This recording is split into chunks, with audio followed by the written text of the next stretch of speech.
네, 뉴욕에 있는 이만원 특파원 연결해 보겠습니다. 임 특파원? 네, 안녕하세요. 이마람 특파원입니다. 예, 안녕하세요. 오늘은 어저께는 이제 반등이 좀 시원하게 나와줬는데 오늘은 또 다시 급락을 해버렸네요. 뉴욕 금융시장 어떻게 끝났는지 데이터부터 한번 쭉 정리를 해주시죠. 네, 전일 3대 지수 반등을 했는데요. 하루 만에 다시 하락세로 방향키를 돌린 모습입니다. 오늘 이제 채권 금리 상승세가 다시 재개를 했고요.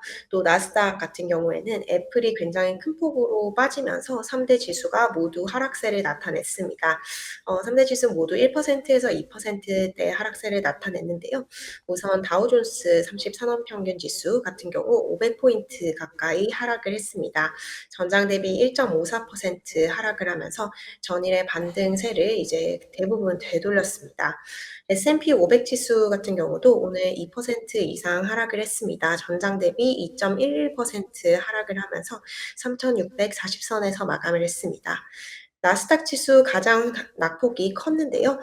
종가 기준으로 전장 대비 2.84% 급락 마감을 했습니다. 나스닥은 오늘 장중에 3.8%가량 빠지면서 상당히 큰 낙폭을 나타냈습니다. 네, 간판 금융시장 동향 잠깐 살펴보면요. 채권 금리는 상승세를 재개를 했습니다. 이 잉글랜드 은행, 영국 금융시장의 불안으로 인해서 채권 금리가 급속도로 급등을 한 이후에 어제 잠시 주춤했는데요. 그 약발도 이제 하루도 채 가지 않아서 다시 채권 금리가 오름세를 나타낸 모습입니다. 오늘 10년물 채권 금리가 장중에 10bp 가까이 상승을 했고요. 장중에 3.86% 정도까지 고점을 높였습니다. 현재 마감 시간에는 3.78% 부근 나타냈습니다. 2년물 역시 장중에 10bp 이상 올랐고요. 4.24%대로 고점을 높였습니다. 지금은 이제 4.02% 수준 나타내고 있고요. 외환 같은 경우 소폭 그래도 다른 시장에 비해서는 조금 진정이 되는 모습을 보였습니다. 달러화 지수가 소폭 반락을 했는데요. 약보합 수준을 나타내기는 했지만 달러 지수는 여전히 112선에서 등락을 하고 있습니다. 현재 이제 111.9선으로 조금 내려온 모습인데요. 여전히 달러화 지수 같은 경우는 20년의 최고치 수준에 근접을 해서 움직이고 있는 모습입니다. 하지만 이 급격한 강세가 되지는 않고 있는 잠깐 멈춘 상태로 보입니다. 유가 같은 경우는 오늘 소폭 하락을 했습니다. 지금 미국 플로리다 주에 허리케인이 강타를 해서 이 여파가 이어지고 있는데요. 이 허리케인 이연의 여파와 그리고 다음 주 오펙 플러스 산유국 회의가 예정이 되어 있습니다. 이런 대형 이슈를 주시를 하면서 11월물 WTI 가격이 전장 대비 1.12% 하락한 배럴당 81.23달러에 거래를 마쳤습니다. 네, 하루 전에 영국의 그 뉴스는 분명히 좋은 뉴스였는데 결국에는 하루를 더 지나고 이제 소화를 해보니까 물론 시장이 지금 뭐 다른 거에도 영향을 많이 받고 있고 영국 은행 하나로 모든 게 해결되는 건 아니겠지만 뭐 외환 시장은 조금 안정이 됐고 채권 시장은 되돌림은 있었지만 원래 자리보단 그래도 좋아진 거고 주식 시장은 완전히 제자리로 가고 그런 거 같거든요. 그래서 그 영국에 대해서 그 결과들을 어떻게 지금 보고 있나요?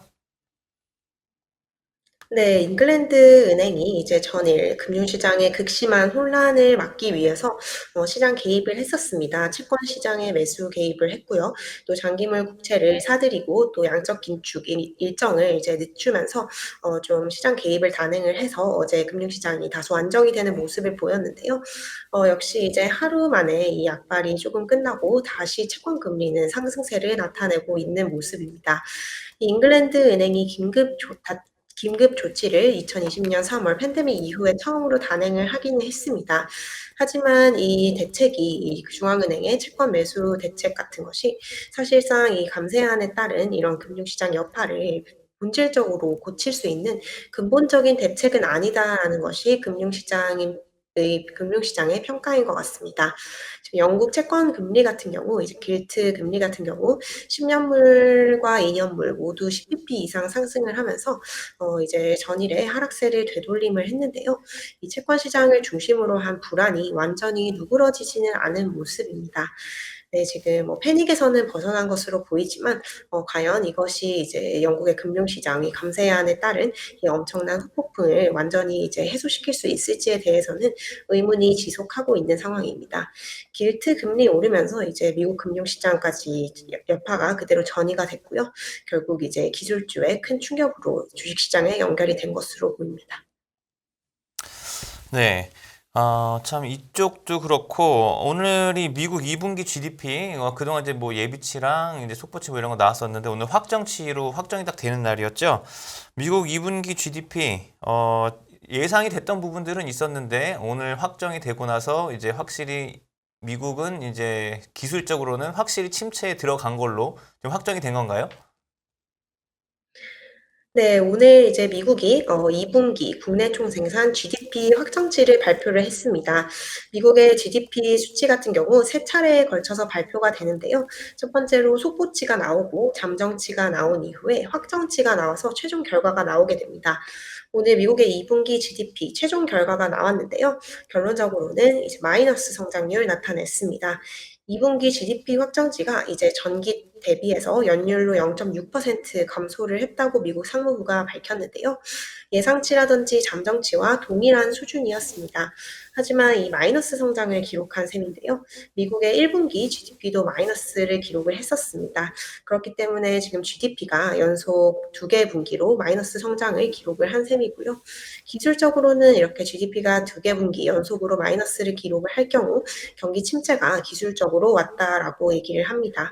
하지만 미국 같은 경우는 이제 뭐 성장률뿐만 아니라 여러 요소를 복합적으로 판단해 공식적인 경기 침체에 대한 판단이 나오게 되는데요. 전미경제연구소가 공식적으로 미국 경기가 침체에 빠졌는지 여부를 판단을 하게 됩니다. 기술적인 수준에는 이제 침체에 접어들었다라고 볼 수 있지만 아직 전미경제연구소가 이런 발표를 내지 않았기 때문에 확실한 경기 침체로 선언된 상황은 아닙니다.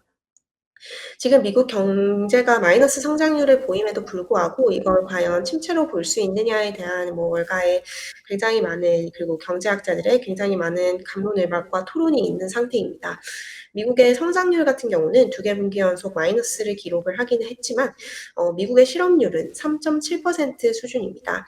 이 숫자가 이제 반세기 만의 최저치 수준인데요. 이제 코로나 팬데믹 이전에 이전에 이제 반세기 만에 최저치 수준을 유지를 하고 있기 때문에 이렇게 고용 시장이 좋고 또 소비 같은 것이 여전히 견조한 흐름을 보이고 있는데 이 GDP 성장률 마이너스만을 보고 미국 경제를 침체라고 보기에는 어렵다라는 의견도 굉장히 많은 상황입니다. 이거에 대한 이 시장의 평가는 지켜봐야 할 것 같고요. 미국 상무부 GDP 발표를 하면서 2분기 PCE 개인 소비 지출 가격 지수라든지 미국의 개인 소비 지출 같은 거를 이제 발표를 했습니다. 우선 미국 경제 활동의 3분의 2를 차지하는 개인 소비 지출은 기존의 1.5% 증가에서 2.0% 증가로 수정이 되면서 개인 소비 지출이 상당히 견조한 흐름을 나타냈습니다. 이런 어려움에도 불구하고 소비는 늘어나고 있는 모습이고요. 또 물가 지수도 상향 조정이 됐습니다. 2분기 PCE 가격 지수가 7.3% 수준으로 수정이 됐는데요. 기존 전망치였던 7.1%보다 높은 수준입니다. 여전히 이제 2분기에 물가 상승률 연준이 선호하는 가격 지표인데요. 이 PC 가격 지수가 상당히 높은 수준을 유지했다. 물가 인플레 관련 경고는 계속 이어지고 있다라는 의미로 해석을 하시면 될 것 같습니다. 네. 이것과 관련해서 이제 월가에서는 지금 앞으로 미국 경기 어떻게 보고 있는지 이런 얘기들도 분명히 아이비들에서 나올 것 같은데요. 사실 이제 경기 침체 우려를 뭐 그러니까 어느 정도의 침체가 올 것으로 보고 있냐, 뭐 이런 부분들도 아이비들에서 어떻게 얘기하는지 한번 저희가 봐야 될 것 같거든요. 네, 이제 미국의 경제 성장률이 어쨌든 2개 분기 연속으로 마이너스를 기록을 했습니다. 지금 경기 침체를 동반한 약세장이 발생할 경우 그렇지 않은 약세장보다 훨씬 주가의 낙폭이 크기 때문에 월가에서도 과연 이번 약세장이 경기 침체를 동반하는지 여부에 대해서 굉장히 주시를 하고 있는데요. 글로벌 IB인 크레디트 스위스가 이것에 관련된 분석을 내놨습니다. 크레디트 스위스 같은 경우 이제 오늘 미국의 GDP 성장률이 마이너스를 기록을 한 것으로 확정이 되었지만 그럼에도 불구하고 미국 경제가 전면적인 침체에 빠질 가능성은 크지 않다라고 주장을 했습니다. 지금 미국 경제가 이 경기 침체의 가장자리에서 등락을 하고 있다. 이제 플러팅이라고 설명을 했는데요. 이 수준에서 왔다 갔다 하고 있는 수준이고, 이 완전히 심각한 이 경기 침체에 빠질 가능성은 메인 시나리오로 보고 있지 않다라고 전했습니다. 크레딧 스위스가 올해 미국 경제에 대해서는 올해 성장률에 대해서는 제로에 근접한 수준의 성장률을 전망을 하고 있습니다. 이 마이너스는 아니고 이 제로 수준으로 보고 있고요. 내년 성장률 같은 경우 0.8% 수준으로 제시를 하고 있습니다. 하지만 이 미국 외에 유럽이라든지 중국 요런 데를 생각하면 지금 세계 경제는 더욱더 악화를 할 수 있다라고 경고를 했는데요. 지금 이제 유럽과 영국 같은 경우는 이미 경기 침체 국면에 접어들었다라고 크레딧 스위스는 평가를 했습니다. 그리고 중국은 이 성장 침체라는 표현을 쓰면서 중국의 이 성장률 이제 5%에서 7% 성장을 했었는데 이 성장률이 점점 이제 침체가 되어가고 있다라고 평가를 했습니다. 네. 예, 그 GDP 말고도 그 경제 지표 중에 지금 고용 시장 문제가 지금 중요하게 얘기하고 있잖아요. 특히 연준이 고용 시장이 좀 타이트하는 거를 좀 좀 예. 나빠지면 좋겠다 그런 식으로 대놓고 얘기했는데 어제 지표는 고용 시장이 아직도 타이트하다 그러니까 아직도 뭐 괜찮다 뭐 그렇게 나온 것 같은데요. 그거 관련돼서 좀 전해 주십시오. 네, 현지 시간 목요일이기 때문에 주간 신규 실업보험 청구자 수가 발표가 됐습니다. 미국의 지난 24일로 끝난 한 주간 신규 실업보험 청구자 수가 상당히 낮은 수준으로 집계가 됐는데요. 지난 4월 이후 가장 적은 사람들이 신규 실업보험을 청구를 한 것으로 나왔습니다. 실업보험 청구자 수가 줄어들었다라는 것은 그만큼 이제 직업을 가지고 있는 사람이 많다라는 의미로 이제 노동시장의 참여율이 더 높아질 수 있다라는 점으로 시사가 될 것 같은데요. 상당히 아직까지도 이 노동시장이 타이트하다라는 점을 보여준 경제 지표로 생각이 됩니다. 네. 자, 이제 그 경제 지표 같은 경우에도 뭐 이렇게 나오고 있고, 저희가 또 계속 봐야 될 부분들이 이제 최근에 아무래도 연준에 쏠려 있는 눈들이 굉장히 많습니다. 연준 위원들, 이번 주 들어서 계속 이제 한두 명씩 발언들을 하고 있는데요. 오늘 발언한 연준 위원들 어떤 사람들이 있고, 금리 인상에 대해서 어떤 견해들을 피력을 했는지 이런 부분도 좀 한번 정리해 주시죠. 네, 오늘의 두 명의 연준 인사가 발언을 했습니다. 두 명 다 조금 인플레를 경계하는 매파적인 발언을 내놓았는데요.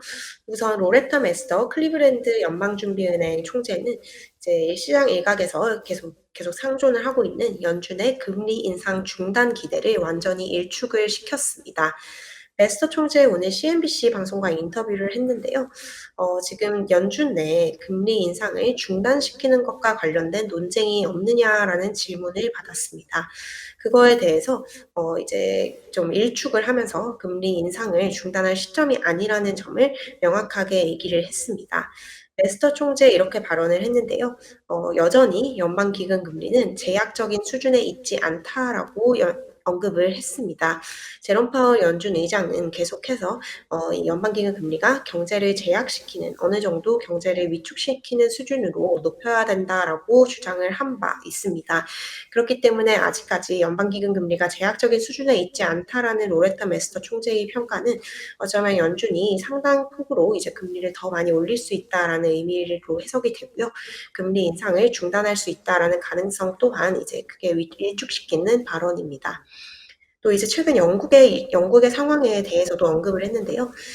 이제 레스터 총재 같은 경우 영국의 상황에서 우리가 배운 교훈 중 하나는 연준이 인플레를 낮추는 데 있어서 더욱더 성실해야 한다는 점이다라고 얘기를 했습니다. 인플레에 대한 의지를 다시 한번 표명을 했고요. 또 이제 금리를 이제 올리고 그 수준에서 계속 유지를 하는 스탑 앤 홀드 방식을 다시 한번 강조를 했습니다. 실질 금리가 플러스 영역에 있어야 하고 또 한동안 그 수준에 머물러야 한다라고 평가를 했고요. 이 연준이 이번 올해 3월 이후로 금리를 현재까지 3%포인트 이상 인상을 시킨 상태입니다. 그럼에도 불구하고 지금 인플레이션이 아직까지 심각하기 때문에 계속해서 금리 인상을 단행을 하고 또 연준의 기준금리를 4%를 웃도는 수준까지 올리고 그 수준에서 한동안 유지를 해야 된다라고 발언을 했습니다. 네, 또 제임스 블러드 세인트루인스 연방준비은행 총재도 발언을 했는데요. 연준의 대표적인 매파 인물입니다.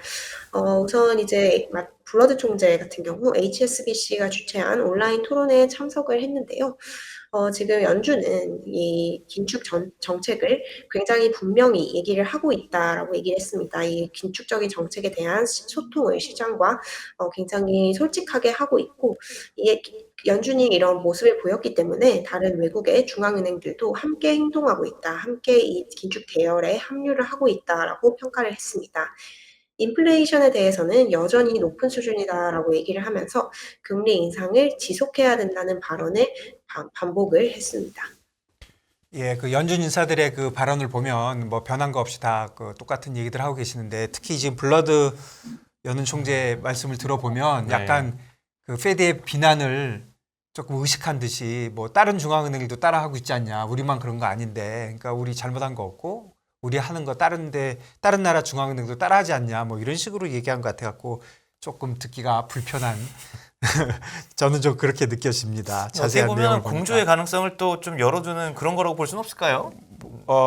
지금 글로벌리. 뭐 중앙은행들 공조는 다 나쁜 쪽으로 그러니까 시장이 나쁜 쪽으로 가고 있으니까요. 네네. 지금 공조를 기대할 거는 오히려 정부 쪽인 것 같고요. 음.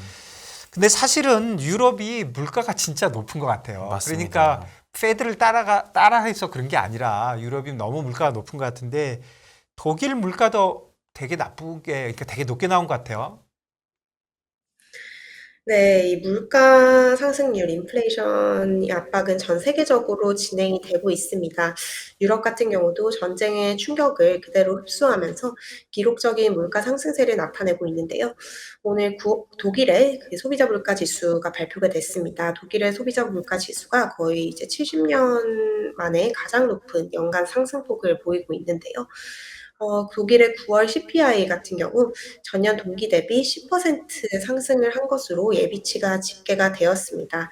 이 10%의 상승폭이 1951년 12월 이후 이제 가장 높은 수준이다라고 하는데요. 71, 2년 만에 가장 큰 상승폭을 보이고 있습니다.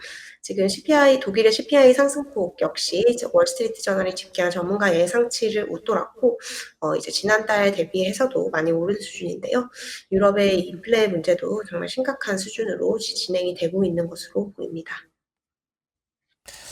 유럽발 참 이 인플레이션 사실 유럽 이렇다는 거는 유럽 중앙은행들도 조금 더 공격적으로 갈 수밖에 없는 상황이라는 걸 이제 시사를 하는 네. 건데 예 이런 부분도 저희가 앞으로 계속 살펴봐야 될 것 같고요. 그리고 이제 아까 방송 초에 말씀을 해주셨지만 오늘 사실 이제 미국 증시 하방 압력에 굉장히 큰 힘을 실어준 게 사실 애플이잖아요. 애플이 좀 하락폭을 좀 보여주면서 전체 증시를 좀 누르는 모습을 보였는데 어저께 임특파원께서 이제 애플 아이폰 14 증산을 갖다가 이제 당분간 안 할 것 같다 이런 얘기를 전해주셨는데 이거에 또 연장선상에서 월가에서 얘기들이 좀 많이 나오고 있는가 봅니다. 애플에 대해서요. 네, 애플에 대한 논란이 계속 지속이 되고 있습니다. 애플이 아이폰 14를 비롯해서 이 신제품을 발표를 하고 난 이후에 이 신제품에 대한 수요가 좀 상당히 부진하다라는 평가가 나오고 있고요. 그 일환으로 이제 어제 애플이 이 제품 증산 계획을 철회를 했다라는 보도가 나왔습니다. 사실 이 애플 아이폰이라는 것이 경기의 어떤 바로미터입니다. 지금 애플 아이폰 14에 대해서 소비자들의 수요가 이렇게 좀 줄어들었다라는 것이 어떻게 보면 이 미국 경제가 침체에 들어가고 있다, 뭐 이런 의미로도 해석이 될 것 같고요. 또 애플 뉴욕 증시 최고 대장주이기 때문에 애플이 이렇게 큰 논란이 이어지는 것이 전체 지수에 굉장히 부정적인 영향을 미치고 있습니다. 오늘 애플이 주가가 5% 가까이 하락을 했습니다. 4.9% 하락 하락을 했는데요. 이제 애플 관련해서 신제품 수요 둔화 관련 이슈가 나온 이후로 월가에서 이제 이 논란이 계속 지속이 되고 있습니다.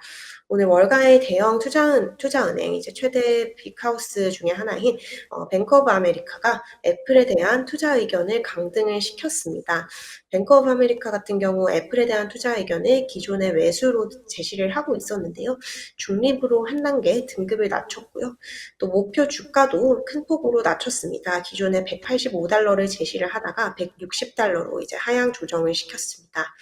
현재 수준에서 애플 주가가 이제 7% 정도만의 상승 여력을 가지고 있다라고 본 것인데요.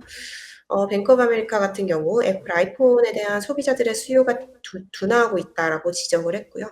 이에 따라서 회계연도 2023년도에 애플의 실적 전망도 하향 조정을 했습니다. 애플의 2023년도 EPS 전망치를 기존 6.24달러에서 5.87달러로 낮추면서요. 상당히 이 회사의 수익 어닝 전망에 대해서 좀 부정적인 평가를 했습니다. 이 기업들의 어닝 둔화가 이 모건 스탠리라든지 굉장히 큰 투자은행들이 우려를 하고 있는 하나의 요인인데요. 지금 애플에 이런 일이 일어나지 않을까라는 우려가 증폭이 되고 있는 상황입니다. 지금 월가에서는 이 애플에 대해서 대부분의 애널리스트들이 매수 의견을 가지고 있습니다. 지금 월가 중에서 애플에 대해 매도 의견을 가지고 있는 투자은행이 단 한 군데에 불과를 하고요. 중립 의견을 제시하는 것도 네 군데밖에 없습니다. 나머지는 전부 매수 의견, 긍정적인 투자 의견을 보유를 하고 있고요. 그렇기 때문에 애플에 대해서 이렇게 뱅크 오브 아메리카가 투자 등급을 강등을 한 것이 증시에 큰 여파를 미친 것으로 해석이 됩니다. 지금 뱅크 오브 아메리카는 투자 등급을 강등을 시켰지만 여기에 이제 동의하지 않는 월가 IB들도 많습니다. 중소형 IB인 로젠블라트 같은 경우 오히려 애플에 대한 투자 의견을 기존 중립에서 매수로 상향을 했는데요. 목표 주가 역시 189달러로 올리면서 애플의 주가가 현재 수준보다 25% 이상 오를 수 있다라고 분석을 했습니다. 오늘 애플은 큰 폭으로 급락을 하면서 142달러대로 마감을 했습니다. 예, 어제 그 증시에 악영향을 주는 뉴스들이 많았는데 뭐 고용지표, 블러드 총재, 그다음에 독일 인플레이션, 그리고 안 다뤘지만 허리케인 뭐 다 있었지만 그중에 제가 보기엔 제일 나쁜 게 애플인 것 같아요. 그러게요. 예, 대장인데. 애플이 5% 빠졌기 때문에 좀 나빠진 것 같고요. 다른 섹터들은 어떻습니까? 네, 오늘 3대 지수 모두 큰 폭으로 하락을 하면서 S&P 500 구성하고 있는 전 섹터 하락세를 나타냈습니다. 특히 오늘 애플발 충격으로 빅테크의 충격이 상당히 컸는데요. 우선 애플이 지금 5% 가까이 하락을 했습니다. 굉장히 큰 폭으로 내렸고요. 이외에 마이크로소프트라든지 구글, 아마존, 테슬라, 메타, 엔비디아 모두 큰 폭의 하락세를 나타냈습니다. 마이크로소프트 1.4% 하락을 했고요. 엔비디아가 오늘 4.05% 하락을 했습니다. 4% 이상 하락을 했고 테슬라가 굉장히 큰 폭으로 내렸는데요. 6.8% 조정을 받았습니다. 메타 플랫폼스도 4% 가까이 하락을 했고 구글과 아마존도 2% 이상의 낙폭을 나타냈습니다. 네, 오늘 아마존과 관련된 뉴스 하나 나왔는데요. 아마존이 최저시급, 직원들의 최저시급을 인상을 한다라는 뉴스가 나왔습니다. 이에 따라서 아마존은 10억 달러의 추가적인 비용이 발생을 할 것으로 예상이 된다라고 지금 보고 있습니다. 네, 또 화제의 종목인데요. 밈 주식이기도 한 배드베스 앤드 비욘드 최근에 굉장히 이슈가 많았던 종목입니다. 배드베스 비욘드 같은 경우에는 분기 매출이 상당히 좀 안 좋은 것으로 집계가 되면서 실적이 부진한 흐름을 보였습니다. 분기 매출이 지난해 같은 기간에 대비해서 28% 정도나 감소를 했다라고 하고요. 배드베스 앤드 비욘드 주가 오늘 4% 안팎으로 하락을 했습니다. 오늘 또 주가가 폭락을 한 종목이 있습니다. 미국 약국 체인인데요. 라이트 에이드의 이 실적이 분기 손실이 시장의 예상보다 더욱 부진했습니다. 그 여파로 라이트 에이드의 주가 오늘 28% 폭락을 했습니다. 네, 오늘 또 그 전기 트럭 회사 월가에 이제 테슬라의 대항마로도 불리는 리비안 오토모티브에 대해서 이제 월가 투자 의견이 나왔는데요. 트루이스트라는 투자 회사가 리비안에 대한 투자 의견을 매수 등급으로 제시를 하면서 주가가 현재 수준에서 85% 이상 급등할 수 있다라고 전망을 했습니다. 하지만 그럼에도 불구하고 리비안의 주가는 오늘 7% 급락하는 흐름을 나타냈습니다. 네, 알겠습니다. 네, 미국 금융시장 상황 오늘 여기까지 살펴보도록 하겠습니다. 오늘도 소식 감사합니다. 감사합니다. 네, 감사합니다.